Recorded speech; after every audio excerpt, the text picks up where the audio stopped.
ሰላም ጤና ይስጥልኝ። ውድና የተከበራችሁ የፎዚ ዩቲዩብ ተከታታዮች በያላችሁበት የዓለም ዳርቻ ሰላማችሁ ይብዛልኝ ብያለሁኝ። የዛሬውን ቪዲዮ ስትከታተሉ ላይክ እና ሼር ሰብስክራይብ ማድረጋችሁን አትርሱ፣ ለብዙ እህቶች ወንድሞች እንዲደርስ ማለት ነው። ቻናሉን ላይክ፣ ሼር፣ ሰብስክራይብ እያደረጋችሁ ለምታበረታቱኝ እጅግ በጣም አመሰግናለሁ። እውነት ለመናገር አንዳንድ ጊዜ ዝም ብላችሁ ስታስቡት በስደት ላይ ወጥቶ መቅረት እጅግ በጣም ያማል። በተለይ ለወላጅ ለቋሚው ማለት ነው። በህይወት ኑሮ የልጁን ወይም የወንድሙን የእህቱን መምጣት ናፍቆት አቅፎ መወጣት የሚፈልግ ቤተሰብ ምንም ሳይታመም ምንም ሳይሆን በድንገት ህይወቷ አለፈ ሲባል አስቡት የሚሰማውን ስሜት እና ይህን ሰሞን በቃ ብቻ ይህን 4-5 ዓመት በእኛ በኢትዮጵያውያኖች ላይ የሚደርሰው የሞት ማዕበል አርጅቶ መሞት ቀረ ያልንበት ነው። እንግዲህ በዚህ ሳምንት ብቻ እጅግ በጣም ብዙ እህቶች ወንድሞች በስደት ላይ ቀርተዋል ማለት ነው። እውነት ለመናገር ሆድ ማለት አንዳንድ ጊዜ ቤተሰብ ይመጣል ብሎ ሲጠብቅ ሬሳ ሲላክለት የሚሰማው ስሜት የምር በጣም ነው የሚያመው። ስሜቱ ያማል፣ ይከብዳል። ምክንያቱም ብዙ ጊዜ ቤተሰብ የሚጠብቀው ልጁ ሰርቶ እንዲመጣለት፣ ልጁ ሰርታ እንድትመለስለት፣ በሰላም ወጥታ በሰላም እንድትመለስ ወይም በሰላም ወጥቶ በሰላም እንዲመለስ ነው እና የብዙ ወላጅ ፍላጎት። አሁን ይህን ሰሞን እንግዲህ አንዲት እህታችን ሽንት ቤት ውስጥ ወድቃ ህይወቷ አልፏል። በጣም ብዙ ጊዜ እኔ ቪዲዮ እሰራለሁ። ሽንት ቤት ስታጥቡ ተጠንቀቁ፣ ሰራሚክ ስታጥቡ ተጠንቀቁ፣ ኩሽና የተለያዩ ነገሮች ስታጥቡ ተጠንቀቁ፣ ጥንቃቄ አድርጉ። እርግጥ የሰው ልጅ የት ሲፈጠር የሚሞትባትን እለት፣ ሰዓት፣ ሰከንድ፣ ቦታ ጭምር ተከትቦለት ነው የሚፈጠረው ሲፈጠር። እኛ ብዙች ምድር ላይ ስንመጣ የምንሞትበትንም ቀን አብራ ነው ከኛ ጋር የምትመጣው እና ያችን ቀን ማለፍ አንችልም። ነገር ግን ሰው አይደለን እንደ ሰው ይሄን ሰበብ ማድረስ ይሄን እንደዚህ ማድረግ እንላለን እና ምን ልላችሁ ፈልጌ ነው፣ ብዙዎቻችን ሰበብ ማድረስ ግድ ይለናል። አብዛኞቻችን ቀናችን ነው፣ ቀናችን ከደረሰ አናልፍም፣ ይሄ ቀናችን ነው፣ ይሄ በቃ የሚባል ነገር አለ። ግን ይሄንን ባላደርገው ኑሮ ለምሳሌ የሆነ ነገር ሲፈጠር ያንን ነገር ባላደርገው ኑሮ እኮ እንደዚህ አይሆንም አይፈጠርም ነበር የምንላቸው ነገሮች አሉ። ስለዚህ እኛ ደግሞ በስደት ላይ ስንኖር መጠንቀቅ ያለብን ነገሮችን መጠንቀቅ አለብን። በምንችለው አቅም ጥንቃቄ ማድረግ አለብን። ምክንያት ያ ጥንቃቄ ያደረግንባቸው ነገሮች ምናልባት ሰበብ ሆነው የህይወታችን መራዘም ምክንያት ሊሆኑ ይችላሉ። እነዛን ጥንቃቄ ልናደርግባቸው እና ጥንቃቄ አድርገን ልንተርፍባቸው የሚችሉ ነገሮች ደግሞ በመዘናጋት ጥንቃቄ ባለማድረግ በችልተኝነት ያለፍናቸው ነገሮች ወይም ደግሞ ሰውነታችንን በማዘናጋት ያለፍናቸው ነገሮች እስከ መጨረሻው ህይወታችን ሊቀሙን ይችላሉ እና እንግዲህ የወንድማችን ወንድም ሞቷል። ብዙ ኢትዮጵያውያኖች እህት ወንድሞችን ድምጽ የሆነ እንደ ኢትዮጵያ ይሄ ብሔር ምናምን የሚባለው ሳይሆን እንደ ኢትዮጵያዊ ለብዙ ወላጆች እንባ ማበስ ምክንያት የሆነ ወንድሙን ዛሬ ሳውዲ አረቢያ ላይ አጥቷል። እንግዲህ የሚወራው የገዛ ቤተሰቡ ነው የሚባለው። የገዛ ቤተሰቡ የሚሆን ምንም ይሁን ግን እንደው ምን አይነት ጭካኔ፣ ምን አይነት ድፍረት! ለዛውም ሰው ሀገር ላይ ተቀምጦ በስደት ላይ ያለው ወንድሙን ስጋውን በጩቤው እንትን ብሎ ብቻ የተለያዩ ነገሮችን አድርጎ የሰው ልጅ ህይወት ማጥፋት እጅግ በጣም ከባድ ነው። በሀገራችን ያለው ጭካኔ ስደትም ላይ ተከትሎ እንመጥቶ እርስ በራሳችን በቃ ታሞ መሞት፣ አርጅቶ መሞት የናፈቀው ትውልድ ላይ ደርሰናል እና እህት ወንድሞቼ በመጀመሪያ ፈጣሪ አምላክ ወጥቶ ከመቅረት ይጠብቀን። ፈጣሪ በሰላም ለሀገራችን ያግባን። እኔ ሁልጊዜ የምምለው በቃ ፈጣሪን የምለምነው እንደው ኢትዮጵያ ገብቼ 2 ቀን 3 ቀን ተቀምጬ ቢያንስ ሲጓጉ የነበሩ ቤተሰቦችን አይቼ የዛን ሰዓት ልሞት። እኔ በጣም ነው ይሄን ማለት አሁን ላይ በጣም እየፈራሁ ነው። ለምን እንደሆነ አላውቅም። ሆዴ ባሻም ሆኛለሁ። የሆነ በቃ ለመከፋት ቅርብ አለ አይደለ? የሆነ ትንሽ ነገርን ማለፍ የማይችል ሰው እንደዛ ነው የሆንኩት አሁን እኔ ማለት ነው። ምክንያቱም በቃ በዚህም የምሰማው በሁሉም ቦታ የምሰማው አእምሮ የሚያስጨንቅ እንጂ ለአእምሮ እረፍት የሚሰጥ ነገር መስማት ቀርቷል። እና በቃ የሆነ ጭንቅ የሚል እንትን አለ አይደለ? የሆነ አእምሯችሁን የሚያሳርፍ ነገር መስማት ቀርቷል። ለአእምሯችሁ ምግብ የሚሆን ለአእምሯችሁ እረፍት የሚሆን ለአእምሯችሁ በቃ ሰላም የሚሰጥ ነገር መስማት ቆየ ከሰማን ቆየን ከራቀን ቆየና አሁን ላይ የምሰማቸው ነገሮች ሁሉ እያስፈሩኝ ነው የመጡት ማለት ነው። እና በቃ ዛሬ እንደዚህ ህይወቷ አለፈ፣ ዛሬ እንደዚህ ህይወቷ አለፈ ሲባል በቃ እኔ ጭንቅ ነው የሚለኝ ይጨንቀኛል ማለት ነው። እና በጣም ነው የሚያሳዝነው። ለማንኛውም ለሞቱ ወገኖቻችን ነፍሳቸውን ይማር። እህታችንም እንግዲህ ሽንት ቤት ስታጥብ ነው የወደቀችው ይባላል አንድ ጊዜ ደግሞ ያው ባልታወቀ ነገር ነው ህይወቱ ያለፈው ይባላል። እንግዲህ ያው እዛ ሀገር አንድ ሰው ያለምንም ምክንያት ህይወቱ አልፎ ሲገኝ ምርመራ ይደረጋል። ያው ከምርመራ በኋላ የምርመራ ውጤቱ ነው የሚለየው። እንግዲህ ግን እህቶች እባካችሁን የሆነ ነገር ስትሰሩ በቃ ራሳችሁን አደጋ ላይ የሚጥል ነገር አትስሩ።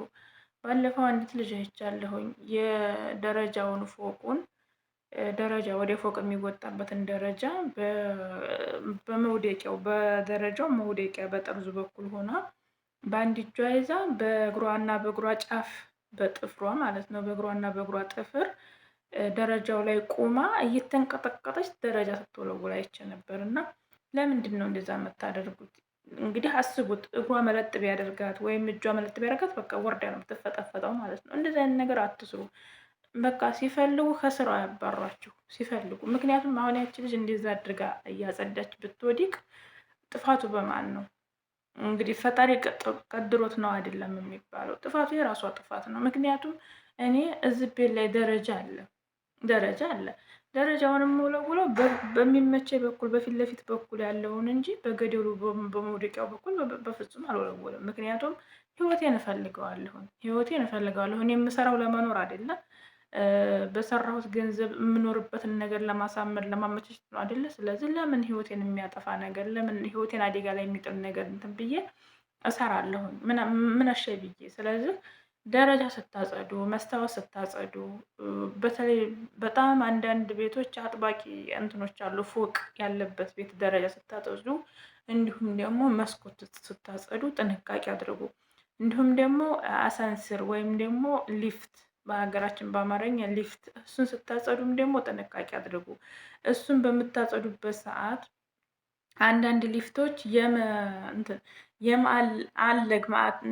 ማለግ ማለት ይሄ ምንድን ነው? አልገው ዝም የሚሉ እንትን ብለው ዝገው ከውስጥ ብረታቸው ምናምን። አሁን እኛ ቤት ሊፍት አለ። ይሄ ቤት አሁን ሊፍት አለው። ሴትዮዋችን በሊፍት ነው የምትወጣው የምትወርደው። ምክንያቱም በደረጃ መውጣትና መውረድ አትችልም ልብ ችግር ስላለባት። እና አሁን ይሄ ሊፍት በ3 ወር አንድ ጊዜ እየመጡ ሁል ጊዜ የሚያጸዳሉ። እየመጡ ዘይት ይቀባሉ። ምክንያቱም ሴትዮ አንድ ጊዜ ስትወርድ እንደዚህ ነው ያልመጣሁም እሷ የተነገረችኝ። ስትወርድ መሀል ላይ ቁሞ ዝም አለ ማለት ነው። በቃ መሀል ላይ ቁሞ ወደ ላይ አይመጣ ወደ ታች አይመጣ፣ መሀል ላይ ብቻ ቁሞ ዝም ነው ያለው።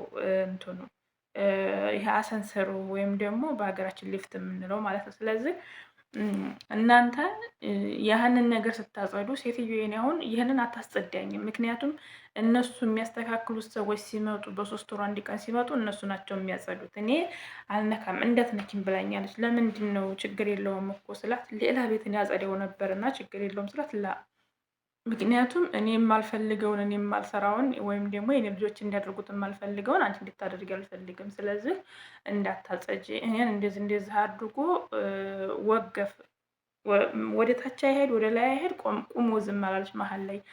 እንግዲህ ሊፍት የሚከፈተው በሩ ላይ ስትደርሱለት ነው የሚከፍተው ማለት ነው። ወይም ደግሞ ልትወጡ ወይም ልትገቡ ስትቀርቡት በሩ በራሱ የሚከፈተው እና ሴትዮዋ እንግዲህ ከፍታ ከገባይ በኋላ ለመውጣት መሀል ላይ ስለነበር ቁሞ የነበረው በዛ ላይ ሙቀት ነው። በቃ ልሞት ትንሽ ነበር የቀረኝ አለች። እንግዲህ አስቡ፣ የሊፍት ባለሙያዎች ሊፍት የሚሰሩ ባለሙያዎች ተደውሎላቸው እስከሚመጡ ድረስ ምን ያህል ሰዓት እዛ ላይ እንደቆየች እንግዲህ አስቡ። ስለዚህ እናንተ ደግሞ ለምሳሌ ስልክ ሳንይዝ ነው አንዳንዶቻችን አሁን ብዙ ጊዜ ቤት ሳጸዳ ምን ስል ስልክ አልይዝም ብዛት ማለት ነው። ስልክ ሳትይዙ ሊፍት ውስጥ ልታጸዱ ብትገቡ ማንም አያያችሁም። ብትጣሩ አይሰማም። ድምጻችሁን እፍና አድርጎ ስለሚይዘው ብትጣሩ አይሰማም ሊፍት ውስጥ ከሆናችሁ። ስለዚህ ሊፍት የምታጸዱ እህቶቼ ጥንቃቄ ማድረግ አለባችሁ። ሊፍት የምታጸዱ እህቶቼ ወይም ደግሞ አሳንስር የምታጸዱ እህቶቼ ጥንቃቄ ማድረግ አለባችሁ። ምክንያቱም እዛ ውስጥ ሆናችሁ እንትን ቢል መንቀሳቀስ ባይችል ማብራት እንትን ቢል የተለያዩ ነገሮች የሆነ ችግር ቢገጥመው እናንተ እዛ ውስጥ ህይወታችሁ ሁሉ ሊያልፍ ይችላል። ምክንያቱም አየር ማስገቢያ የለውም። ስለዚህ ጥንቃቄ አድርጉ። አንድ እሱ ነው። ሁለተኛ ደግሞ ይሄንኑ አሰንስር ስታጸዱ ምንም አይነት ነገር አታስነኩት። ይሄ ውሃ ምናምን ይሄ መስታወት የምናጸዳባቸው ነገሮችን እነሱን አታስነኳቸው። የኔ ሴትዮ መስታወት ነው እንግዲህ ዙሪያው በጎንና በጎን መስታወት ነው ሙሉ ቁመቱ ማለት ነው። እና ምንድን ነው ያለችኝ፣ ይሄንን ጭራሽ መስታወቱን በምንም አይነት ነገር በንጹህ ጨርቅ እንኳን እንዳትነኪው፣ በቃ አንቺን እንዳትነኪው፣ ምንም ይሁን ይቆሽሽም ምንም ይሁን እነሱ ሲመጡ በሶስት ወር አንድ ቀን እነሱ ያጸዱታል፣ አንቺ እንዳትነኪ ነው ያለችኝ ሴትዮ ማለት ነው። ምንድን ነው ምክንያቱ ብዬ ስጠይቃት፣ ምክንያቱም ሌላ ቤት ቢገጥመኝ ወይም ደግሞ ሌላ ቤት ቢሄድ ሊፍት ባጸዳ የሚገጥመኝ ነገር ወይም ደግሞ ሊፍቱ ራሱ ሊበላሽም ስለሚችል ምንድን ነው ችግሩ? ለምንድን ነው ኤሽ ሙሽክላ ብዬ ስጠይቃት ምንድን ነው ያለችኝ? በሀክ ጨምረሽ እንትን በምትዩ ሰዓት የእንትን የማግኔት ነገር ስላለው ጥሩ አይደለም። ቶሎ የማለግ ነገር ወይም ደግሞ ቶሎ የምንትን ዝገት ይዞ በቃ አለመንቀሳቀስ መቻሉን ያፋጥነዋል። ስለዚህ እንዳይንቀሳቀስ ስለሚያደርገው እነሱ ራሱም ስላሉኝ አንቺም ይህንን ነገር እንዳትጽጅ ብላኝ ይኸውን የዚህ ቤት ከመጣሁ 3ኛ ዓመቴን ይዣለሁ። አንድ ቀን አጽድቼ አላውቅም። አንድ ጊዜ ብቻ ነው መሬቱ ሰራሚኩ እዛው ሊፍት ውስጥ ሰራሚኩ ማለት ነው የምንቆምበት ትንሽ አቧራ ነገር ነበረው። እርግጠኛ ቤት ንጹህ ነው። ይሄ ቤት ተጸዳም አልተጸዳም ንጹህ ነው ውስጡ ማለት ነው። ሊፍቱ ብዙ ቆሻሻ አያገኝም። ምክንያቱም ብዙ ሰው ስለማይወጣበት ብዙ ሰው ስለማይወርድበት ቆሻሻ የለውም። ብዙ ሰው በእግሩ የሚወጣበት ጫማ ምናምን ብዛት ሲበዛበት ነው ብዙ ጊዜ የሚቆሽሸው። እና አንድ ጊዜ ብቻ ነው እንትን ብለን አጥፍተን ሁሉን ነገር አጥፍተን ከፍተን ገብተን እሷም እኔም አንድ ላይ ሆነን ነው ያጸዳነው። ፈርታ ብቻ ያልተወችኝ። የሚገርማችሁ ነገር ስልክ ይዛ ነው የገባችው። ምክንያቱም የሆነ ነገር ቢደርስ መደወል መቻል አለብን ያለችው እና ሴትዮ በጣም ጠንቃቃ ናት የኔ ሴትዮ ማለት ነው። ስለዚህ ሊፍት የምታጸዱ ከሆነ ከቻላችሁ ስልክ ይዛችሁ ግቡ። የሆነ ችግር እንኳ ቢፈጠር መደወል መቻል ትችላላችሁ ማለት ነው። ስለዚህ ሊፍት የምታጸዱ እህቶቼ ጥንቃቄ አድርጉ። ደረጃ የምታጸዱ እህቶቼ ጥንቃቄ አድርጉ። ፎቅ መስኮት የምታጸዱ እህቶቼ ጥንቃቄ አድርጉ። ስለዚህ ይህንን እነዚህን ሁለቱን ጥንቃቄ ሶስቱን ጥንቃቄ ማድረግ አለባችሁ እና በተረፈ ፈጣሪ አምላክ ነው እንግዲህ የሰው ልጅ ህይወት የሚቀጥለውም የሚበጥሰውም ፈጣሪ በስደት ወጥቶ ከመቅረት ይጠብቀን። ለመናገር በጣም ያሳዝናል። አሁን ላይ እየሰማን ያለነው ነገር እጅግ ከባድ ነው። ስለዚህ እህቶች እባካችሁን እነዚህን 3 ነገሮች ጥንቃቄ አድርጉባቸው። እንዲሁም ደግሞ በተደጋጋሚ እኔም ብዙ ሰውም ተናግሮታል፣ መሬት ስታጥቡ፣ ሽንት ቤት ስታጥቡ ተጠንቀቁ። በቃ እንዲሁ ፈጣሪ እስኪ የምንችለውን ሰበብ እያደረሰን ፈጣሪ ያግዘን፣ የምንችለውን ነገር እናድርግ ልላችሁ ነው የፈለኩት። እንግዲህ ህይወታቸው ላለፉ ቤተሰቦቻችን ወገኖቻችን ፈጣሪ ነፍሳቸውን ይማር፣ ለቤተሰቦቻቸውን መጽናናቱን ይስጣቸው። እጅግ በጣም ልብ ይሰብራል። እናት የልጇን ሬሳ ከሳጥን ከፍታ ስታወጣ ያም አለውን ለመናገር ስሜቱን ሳስበው ይከብዳልና ከእንደዚህ አይነት አደጋ ይጠብቃችሁ፣ ይጠብቀን። ከክፉ ጓደኛ ፈጣሪ ይጠብቃችሁ፣ እንደ ጓደኛችሁን ያሳምርላችሁ ነው የምላችሁ። ስለነበረን ቆይታ እጅግ በጣም አመሰግናለሁ። ላይክ እና ሼር ሰብስክራይብ ያደረጋችሁ አበረታቱኝ። በመላው ዓለም የምትኖሩ ውድ ወገኖች ኢትዮጵያውያን ቤተሰቦች ከክፉ ነገር ሁሉ እሱ በጥበቡ ይጠብቃችሁ። እወዳችኋለሁ። ወጥቶ ከመቅረት ይጠብቀን። በእግር መጥቶ በሳጥን ከመመለስ ፈጣሪ አምላክ ይጠብቀን። መልካም ጊዜ። ላይክ ሼር ሰብስክራይብ ማድረጋችሁ እንዳይረሳ። እወዳችኋለሁ። ባይ ባይ።